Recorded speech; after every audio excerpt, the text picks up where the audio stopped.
The Lord is king. Te ka poli, o ka pono me ka hoa pono pono ia, o ia kumua pono noho ali, ka hele a kauni, I ke a kula ka honua, ke haalunu I hola, ke he wali no Ola I ka lākau. Mai ka moana o honua I ka wau mani. Mai ka mā hoku kea, ka mā iti mai ana. No wau.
Proclamation.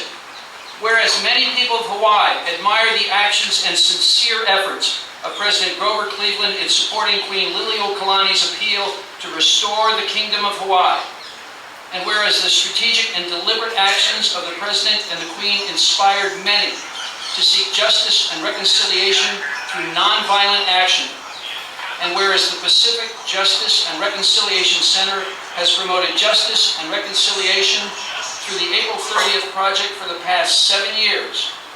We thank you for the witness of Queen Liliuokalani, for the courage of President Grover Cleveland.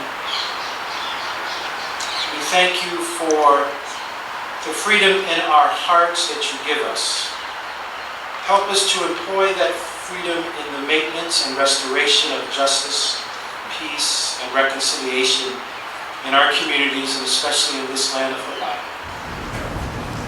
I was not intimidated into advocating, but followed the counsel of able and generous friends and well-wishers who advised me that such an act would restore peace and goodwill among my people, vitalize the progress and prosperity of the islands, and induce the actual government to deal leniently, mercifully, charitably, and impassionately with those who resorted to arms for the purpose of displacing a government in the formation of which they had no voice of control, in which they themselves had seen established by force of arms.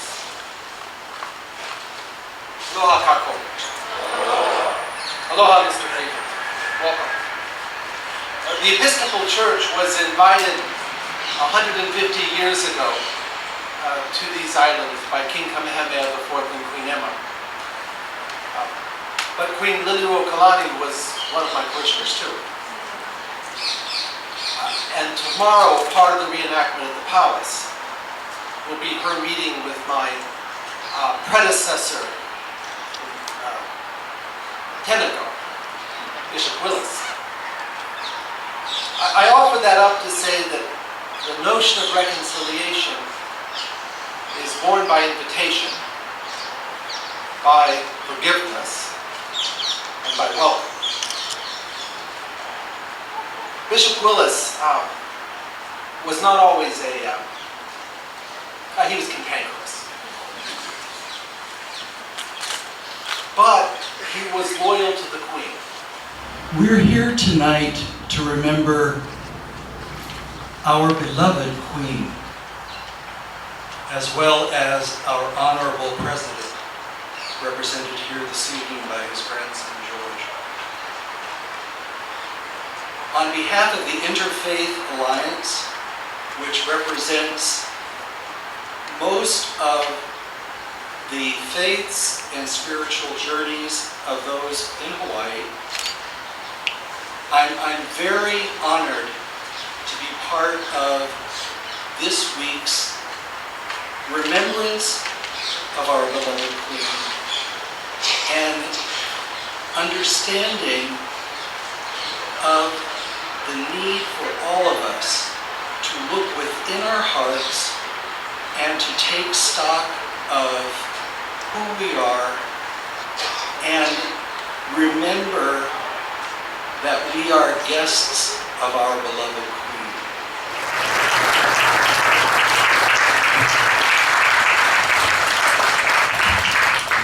Thank you all. I think George Cleveland Day was a little over the top. Boy, they're going. I don't know if I'm going to tell them at home. To be perfectly honest with you. Oh, it would be such fun if all this was about me, you know. But it is so not about me. It is about something that I've come to care about a great deal. I don't ever pretend to be presumptuous enough to speak, you know, on behalf of Grover Cleveland, and or to say what I think he'd think, which would be a real easy thing, and you'd all know that it was a total wrong. But I think if we take take this to its most basic. If we take all the treaties away, if we take all the papers away and all the legislation away, it comes down to a real simple rule. You don't take something that doesn't belong to you, you know?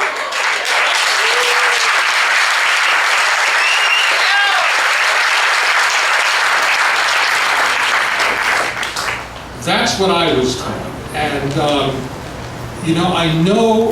I can't wait to find out more about the relationship between my grandfather and Queen Liliuokalani. I know he had tremendous respect for her, and I know that in and of itself was bizarre enough, considering the time and the age, when it just a lot of big white presidents didn't hang out and say nice things to women statespeople of color. It just didn't happen.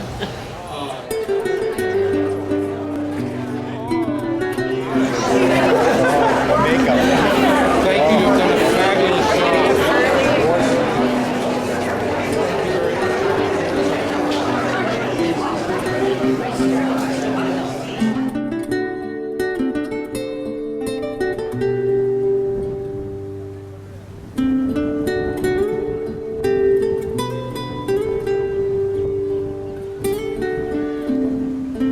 We're coming to we love our beloved Queen Liliuokalani, and we're here for this historic moment with George Cleveland. So looking forward to it. Mahalo.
this lovely day.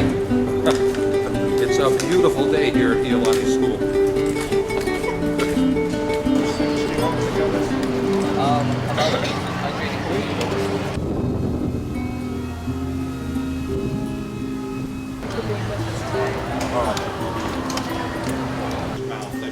But he wanted it from a horse he could trust me.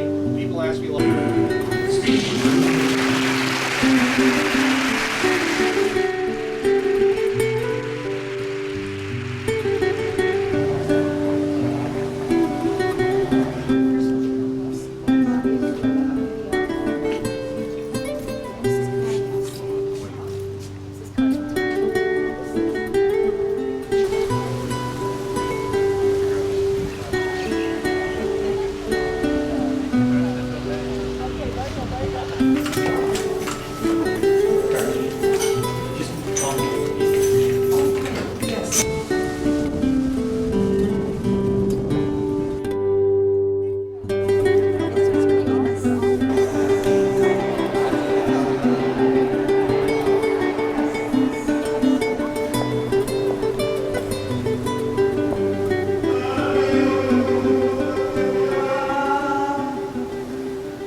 there's a tremendous amount of hurt and anger, sadness and grief, and that's all something everybody's got to work on themselves. Certainly one of the thrusts of this trip was to try and focus on where forgiveness and reconciliation might fit into this. Because if you go forth in anger, go forth anywhere in anger, it's, as I said, it's like drinking poison for your enemy and then drinking it yourself.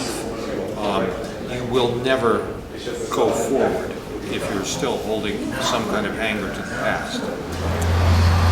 Yeah, many years ago in 1893, Hawaii was a very delicate country, and in those days, even throughout the world, many things happened, and the United States was involved in taking over small countries and territories.